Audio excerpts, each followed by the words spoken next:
இங்க பாருமா, நான் உனக்கு குடுக்கற இந்த பில்லோவ பத்தி நீ யார்கிட்டயும் சொல்லிடாத. நிஜமா சொன்னா உன் மாமியார் உன்னை ரொம்ப நேசிக்கிறாங்க.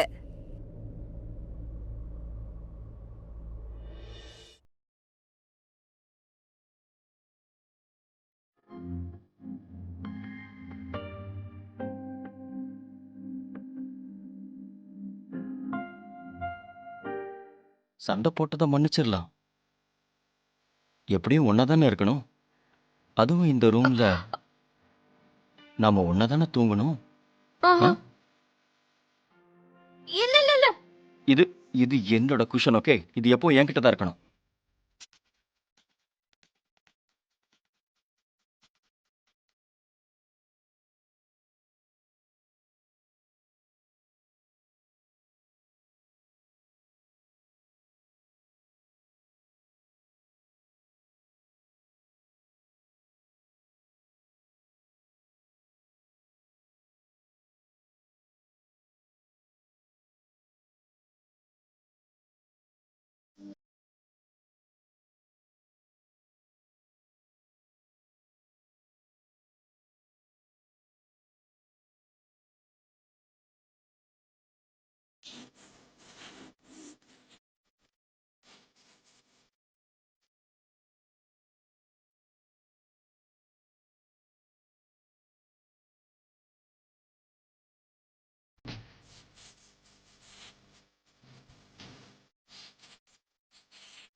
நான் உன் சாரியையும் கேட்க தயாரா இல்ல, உன் கதையையும் கேட்க தயாரா இல்ல.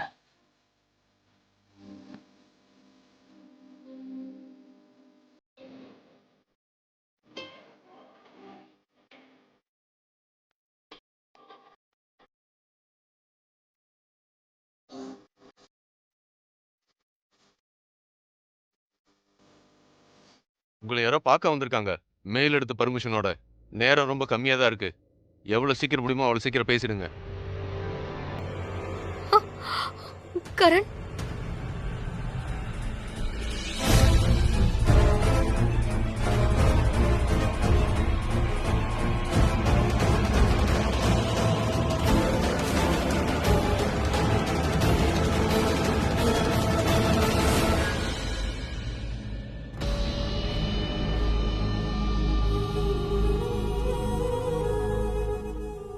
பிரீதா,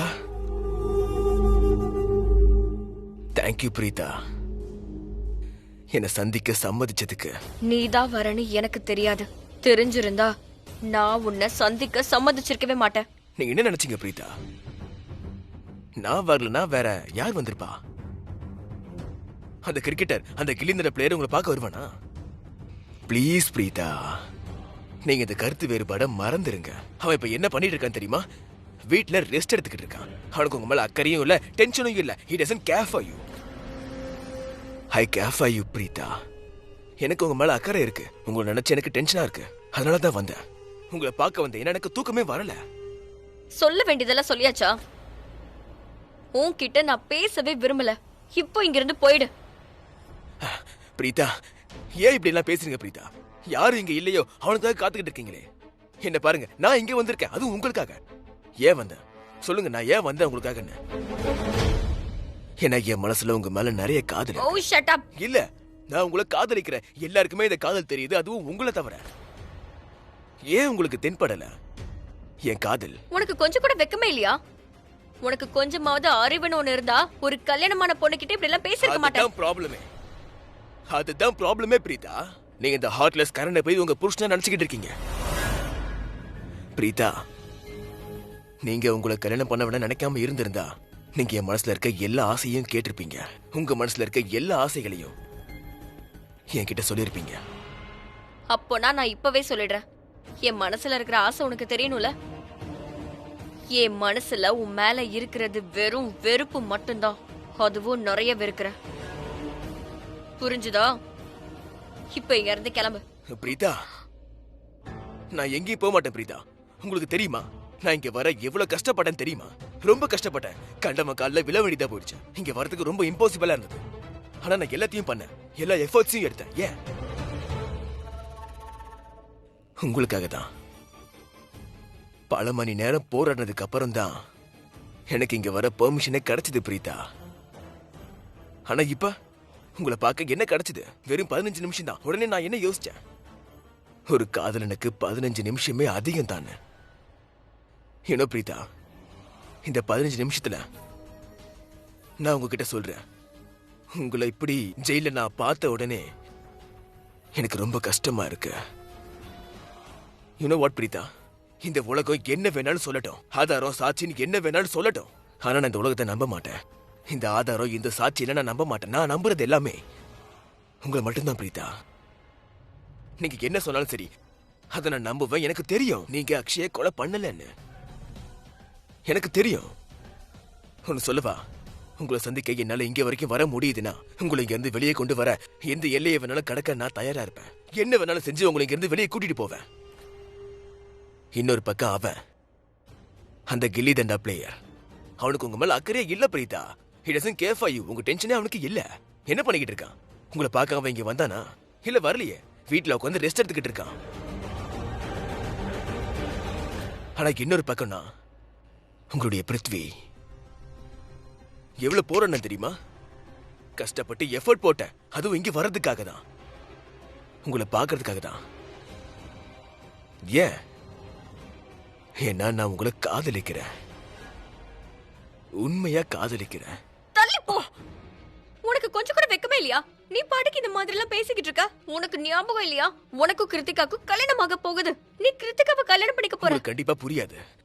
இந்த காலத்துக்கும் புரியாது, அது உங்களுக்கும் புரியாது. ஏன்னா என்னுடைய காதல் புரிதலுக்கும் மேலன்னு தான் சொல்லணும் பிரீதா. அதனாலதான் உங்களுக்கு என்னுடைய காதல் புரிய மாட்டேங்குது. உனக்கு நான் ஒரு வார்னிங் கொடுக்கறேன் பிருத்வி. நீ இதை எப்படி வேணாலும் எடுத்துக்கோ. Warning or advice. நீ மட்டும் கிருத்திகாக்கு ஏதாவது துரோகம் பண்ண நினைச்ச, இல்ல அவ மனச உடைச்சேன்னு வெய், அதுக்கப்புறம் பாரு. கண்டிப்பா கேட்பேன்.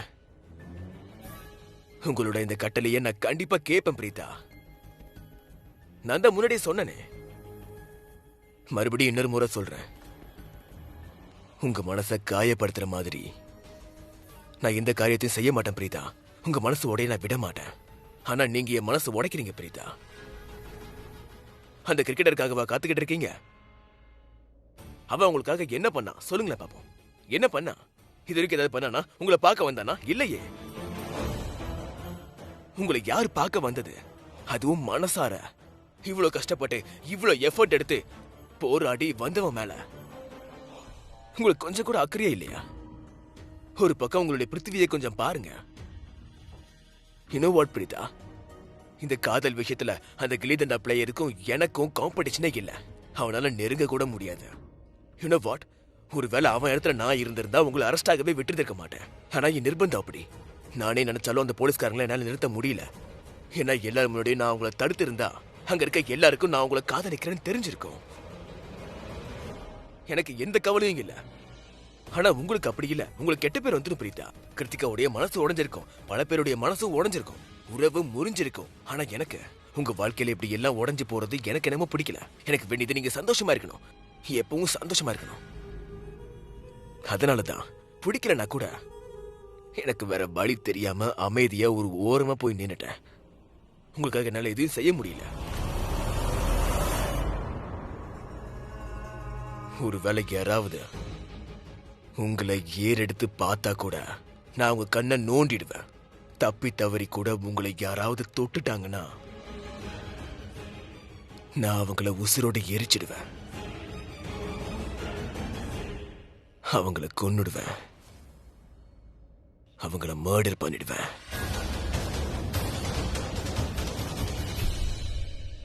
கொலை நடந்திருக்கு, யாரோ பண்ணிருக்காங்க. யார் பண்ணதுன்னு கண்டுபிடிக்க வேண்டியதுதான் பாக்கி.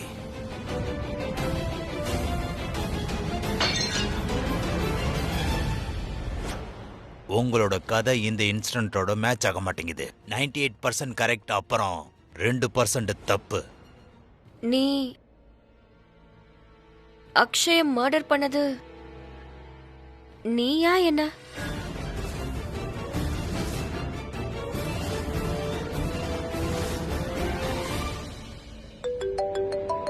நான் என் போனை எப்படி இங்க மறந்தேன்?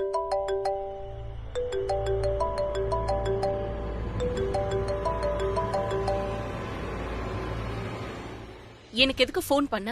எத்தனை முறை சொல்றது எனக்கு எப்பவுமே ஃபோன் பண்ணாதன்னு? அதோட எனக்கு ஃபோன் பண்றதுக்கு முன்னாடி முதல்ல எல்லாத்தையும் செக் பண்ணிக்க வேண்டியதானே? உன் அக்கௌண்ட் செக் பண்ண. நான் பணத்தை போட்டுட்டேன். அதோட நீ எனக்கு எப்பவுமே இனிமே ஃபோன் பண்ணக்கூடாது ப்ளீஸ். நான் பேசுறது யாருக்கும் கேட்க கூடாதுன்னு நினைக்கிறேன். நான் உன்னை காண்டாக்ட் பண்ண விஷயம் யாருக்கோ என்னைக்கோ தெரியக்கூடாது. புரியுதா உனக்கு?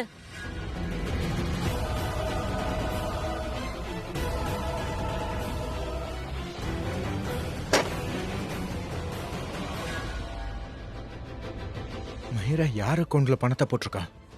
இத போன்ல யார்கிட்ட சொன்னா? யாருக்கும் தெரியக்கூடாதுன்னு வேற சொன்னாலே. அதுவும் அவனை காண்டாக்ட் பண்ணாத.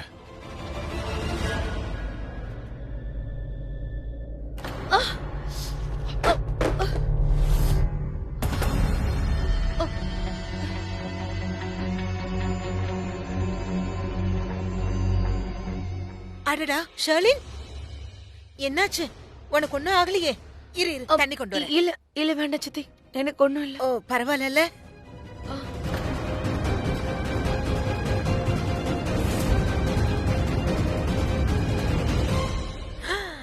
இவ்ளோ நகையா?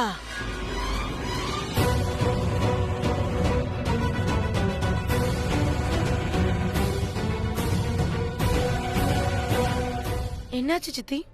இவ்ளோ நகையை பார்த்ததும் உங்க கண்ணு அப்படியே மிரண்டு போயிடுச்சு. இது வரைக்கும் இவ்வளவு பார்த்ததே இல்லையா என்ன? அட இல்ல இல்ல, நான் நிறைய நகையை பார்த்திருக்கேன். ஆனா இந்த நகையெல்லாம் ரொம்ப அழகா இருக்கு. ஆக்சுவலா நான் என்ன யோசிச்சேன்னா, ராக்கி அண்ணி ரொம்ப ஹெவி வெயிட்டான அழகான நகை உனக்கு கொடுத்துருக்காங்க. நீ ரொம்ப லக்கி தாம்மா. அப்ப உங்க மனசுல பேராசை வந்த மாதிரி இருக்கு. இல்ல, நான் என்ன சொல்ல வந்தேன்னா, அட என் எதிரிக்கு பேராசை வரட்டும். உங்ககிட்ட ஒண்ணு சொல்லவா? நீ இப்ப சொன்னது கூட கொஞ்சம் கொஞ்சம் உண்மைதான். உனக்கு தான் தெரியும்ல, நம்ம மாதிரி பொண்ணுங்களோட ரொம்ப பெரிய பலவீனம் நகை தான். நம்ம கிட்ட அந்த குபேரரோட கஜானாவே இருந்தாலும் பரவாயில்ல, ஆனா மத்தவங்களோட நகைய பார்த்தாலே கண்ணுமிக்காம பார்க்க வேண்டியதுதான். சரி, நான் உங்ககிட்ட ஒண்ணு சொல்லவா? என்கிட்ட கூட அலமாரி ஃபுல்லா நகை நிறைஞ்சு கிடக்கு. அப்படியா? ஒருவேளை உங்களுக்கு என்னைக்காவது தோணுச்சுன்னா நீங்க அந்த அலமாரிய திறந்து எனக்கு ஒரு அழகான செட்டை கிஃப்ட் பண்ணிடுங்க, சரியா? யோசிக்கிறேன். ஆனா நான் யோசிச்சிட்டேன். என்ன? அது நான் உங்ககிட்ட அப்புறமா வந்து பேசுறேன். ஏன்னா இப்ப எனக்கு கொஞ்சம் வேலை இருக்கு. சோ நீங்க உங்க வேலையை பாருங்க. அட என்னம்மா, நீ பாட்டுக்கு வேலை பண்ணிக்கிட்டே இரு. நான் இப்படி உட்கார்ந்துகிட்டு பேசிக்கிட்டே இருப்பேன், சரியா? இல்ல இல்ல, நீங்க இப்ப போங்க, எனக்கு நிறைய வேலை இருக்கு. அட ப்ளீஸ் இருமா. அப்புறம் பேசிக்கலாம். நான் சொல்றத கொஞ்சம் கேளு. போங்க. நான் சொல்றத கேளு. பாரு, நானும் இங்க இருந்து போலாம் தான் இருந்தேன். ஆனா நீ நல்ல வேலை வாசல் வரைக்கும் கொண்டு வந்து விட்ட. நல்லதா?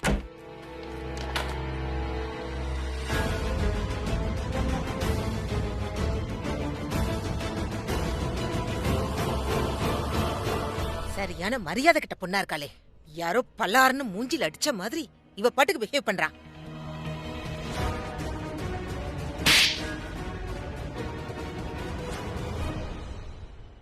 ஷர்லின், என் கண்ணு பக்காவா இருக்கும். உன்னை பத்தி எனக்கு நிறைய விஷயம் தெரியும். ஆனாலும் நான் அமைதியா இருக்கேன். ஏன்னா நான் உன்னோட மானத்தை கெடுக்க விரும்பல. ஆனா நீ இன்னைக்கு என்னையே வெளியே அனுப்பிட்டல. நீ பண்ணது சரியில்லை. நான் இந்த வீட்டு விருந்தாளி. ஆனா நீ வேலைக்காரங்களை விட கேவலமா என்கிட்ட பிஹேவ் பண்ணிருக்க. பரவாயில்ல, நீ கண்டிப்பா அதுக்காக வருத்தப்பட்டுதான் ஆகணும் ஷர்லின். கண்டிப்பா வருத்தப்பட்டுதான் ஆகணும். வேணா பாரு. அக்ஷய் கொன்னது அப்போ நீதானா? இல்ல பிரீதா. இல்ல, பொய் சொல்லாத. இப்போதான் நீ சரியா சொன்ன. பிரீதா, நான் என்ன சொல்ல வரேன்னு கேளுங்க. எனக்கு தெரியும் அக்ஷயை நீங்க கொல்லல, நான் கூட கொல்லல. நான் என்ன சொல்லிக்கிட்டு இருக்கேன்னா, அந்த ஏசிபி விஜய் பிந்த்ரா உங்களை ஜெயில விட்டு விடுதலை பண்றாருன்னா, நான் ஒரு முறை இல்ல பல முறை அந்த அக்ஷயை நானே கொன்றுவேன். அப்புறம் அந்த பழியை எடுத்து என் மேல நானே போடுவேன். உங்களை பிரச்சனையில இருந்து வெளியே கொண்டு வர நான் எந்த எல்லைக்கு வேணாலும் போவேன். Trust me Preetha. இங்க பாருங்க, இப்பதான் நீங்க சந்தேகப்பட்டீங்க. அப்படின்னா என்ன அர்த்தம்? அப்பனா நீங்க அவனை கொலை பண்ணல. எனக்கு தெரியும் நீங்க அவனை கொல்லல. எனக்கு நம்பிக்கை இருக்கு. நான் உங்களுக்கு துணையா இருக்கேன் பிரீதா. இங்க பாருங்க, உங்களுக்கு என்ன அடிக்கணும்னு தோணுதா, உதைக்கணும்னு தோணுதா, திட்டணும்னு தோணுதா, என்ன வேணாலும் பண்ணுங்க. எனக்கு எந்த கவலையும் இல்ல. நான் உங்க கூட இருக்கேன். Trust me. அண்ட் உங்களை இங்க இருந்து வெளியே கூட்டிட்டு போக என்னால என்ன வேணாலும் செய்ய முடியும். ப்ளீஸ், நீ எனக்காக எதையும் செய்ய வேண்டிய அவசியம் இல்ல. எதுவா இருந்தாலும் என்னோட புருஷன் கரண் பாத்துப்பா. அவன் என்ன பண்ணுவான்னு எனக்கு தெரியும். வீட்டுல உட்காந்து ரெஸ்ட் எடுப்பான். வேற என்ன பண்ணுவான்? ஒரு வேளை உங்களுக்காக ஏதாவது செய்யணும்னு நினைச்சிருந்தா இந்நேரத்துக்கு எவ்வளவோ செஞ்சிருந்துக்கலாம். கமிஷனருக்கு ஃபோன் பண்ணியிருந்திருக்கலாம், இல்லைன்னா வக்கீல கூட கூட்டிட்டு வந்திருக்கலாம். ஏதாவது பண்ணியிருந்திருக்கலாம். ஏதாவது பண்ணானாப்பா? இல்ல அவனுக்கு உங்க மேல அக்கறையா இல்ல பிரீதா. ஆனா எனக்கு இருக்கு. எனக்கு இருக்கு. இன்ஃபேக்ட் யூ நோ வாட், எனக்கு என்னமோ அந்த அக்ஷயை கொன்னுது அந்த கிரிக்கெட்டரா தான் இருக்கணும்னு தோணுது. அவனுக்கு தெரிஞ்சிருக்கும், அதாவது அவனுடைய தங்கச்சி கிருத்திகாக்கு அக்ஷய் என்னெல்லாம் பண்ணியிருந்தான்னு. அக்ஷய் ஏதாவது பண்ணு நினைச்சிருப்பான். அதனால கோவப்பட்டு ஹோட்டலுக்கு போயிருப்பான். அங்க அடிதடி நடந்திருக்கும். வெளியில அக்ஷயை கொன்றிருப்பான். அதான் நடந்திருக்கும். Shut up. வாய் கொஞ்சம் மூடு. உளறத முதல்ல நிறுத்து. என்ன உளற? எதை வச்சு சொல்றீங்க பிரீதா? இருக்கலாம்ல, ஏன் இருக்க முடியாது? நீங்க ஏன் இப்படி யோசிக்கிறீங்க பிரீதா? உங்க பார்வையில ஏன் ஒருத்தன் ஹீரோவோ அவன் தப்பான காரியத்தை செய்ய மாட்டானா? ஒரு வேளை அவன் தப்பான காரியத்தை செஞ்சிருக்கலாம். யாரு வில்லனோ அவன் எல்லாருக்கும் வில்லனா இருப்பானா என்ன? அப்படிலாம் இல்லைங்க பிரீதா. ஆமா, நான் அந்த குடும்பத்தோட பார்வைக்கு வில்லன் தான். ஆனா உங்களுக்கு உங்களுக்கு நான் ஹீரோ தானே. உங்களுக்கு மட்டும்தான் ஹீரோ. ஐயோ, உங்களுக்காக என்னுடைய உயிரை கூட கொடுக்க தயார் பிரீதா. ஓ, வாய் மூடு. பேசி முடிச்சிட்டியா? இப்ப இங்க இருந்து போயிடு. நீங்க எதுக்கு பிரீதா என்கிட்ட இப்படி பிஹேவ் பண்றீங்க? ஒரு பக்கம் நான், ஒரு பக்கம் அவன். அந்த கிரிக்கெட்டர் அவனுக்கு உங்களை பத்தி கவலையே இல்ல. உனக்கு ஒரு விஷயம் தெரியுமா? இப்போ ஒரு வேளை நான் லாக்அப்ல இல்லாம வெளியே இருந்தேனா, அதோட கரண் என் முன்னாடி இருந்திருந்தா நான் அவனை டைட்டா ஹக் பண்ணிருப்பேன். அதுக்கப்புறமா நீ பேசினது, அப்புறம் நீ போடுற பழி எதுவுமே என் காதுல விழுந்திருக்காது. இங்க பாரு, கரண் என் மேல கோவமா தான் இருக்கான், எனக்கு தெரியும். ஆனா அவன் கோவத்துக்கு ஒரு நியாயம் இருக்கு. அவன் என் புருஷன். அதோட நான் என் கரண் கிட்ட சொல்லாம தான் போயிட்டேன். நான் அக்ஷய் ஹோட்டல்ல சந்திச்சேன்னு ஆஸ் a wife நான் அவன் கிட்ட சொல்லிருக்கணும். நான் நிச்சயமா என் புருஷன் கிட்ட சொல்லிருக்கணும். இத நினைச்சு நானும் கில்ட்டி தான் ஆகுறேன். அப்புறம் அவன் எதுக்காக இங்க வரலன்னு நீ கேட்டல, எனக்கு அத பத்தி கவலையே இல்ல. ஒருத்தருக்கு மேல அன்பு இருந்தா, ஒருத்தருக்கு மேல அக்கறை இருந்தா, அவங்க அக்கறை கண்டிப்பா உன்கிட்ட வந்து சேரும். கரணுக்கு என் மேல காதலும் இருக்கு, என்ன பத்தின கவலையும் இருக்கு. உனக்கு ஒண்ணு தெரியுமா? இதோ இந்த குஷன், இந்த பில்லோ, இது கரண் தான் எனக்கு கொடுத்து அனுப்புனான். இது கரணோட ஃபேவரட் பில்லோ. இது இல்லாம அவனுக்கு தூக்கம் வராது, எனக்கு நல்லாவே தெரியும். ஆனா அவன் இத எனக்கு அனுப்பியிருக்கான். அதோட இது எதுவுமே லாக்அப் குள்ள அலோடே கிடையாது. அப்படின்னா அவன் கண்டிப்பா அவன் இங்க வந்திருக்கான். அவன் கான்ஸ்டபிள் கிட்ட பேசியிருக்கான். கஷ்டப்பட்டு சம்மதிக்க வச்சிருப்பான். கன்வின்ஸ் பண்ண முயற்சி பண்ணிருப்பான். மேபி அழுதுருக்க கூட வாய்ப்பு இருக்கு. அதுக்கப்புறமா இந்த கான்ஸ்டபிள் தான் மனசு உருகி அவங்க தான் வந்து இந்த பில்லோவை கொடுத்தாங்க. இதுக்கு பேர் தான் காதல். அது மட்டும் இல்ல,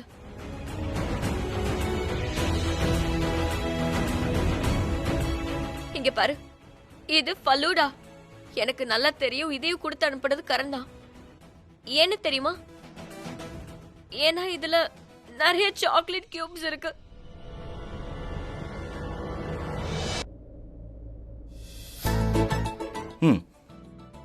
சாக்லேட். எனக்கு இப்ப பயங்கரமா பசிக்குது. சாக்லேட் மட்டும் தின்னா எப்படி? அடேங்கப்பா, ஓவரா சீன் போடுறிய, தாங்க முடியல. சரி, இரு வரேன்.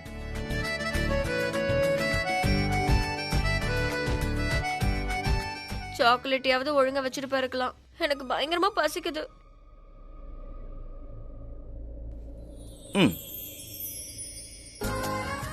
இது என்னது? குல்ஃபில சேமியா. உனக்கு தெரியாதா இது என்னன்னு?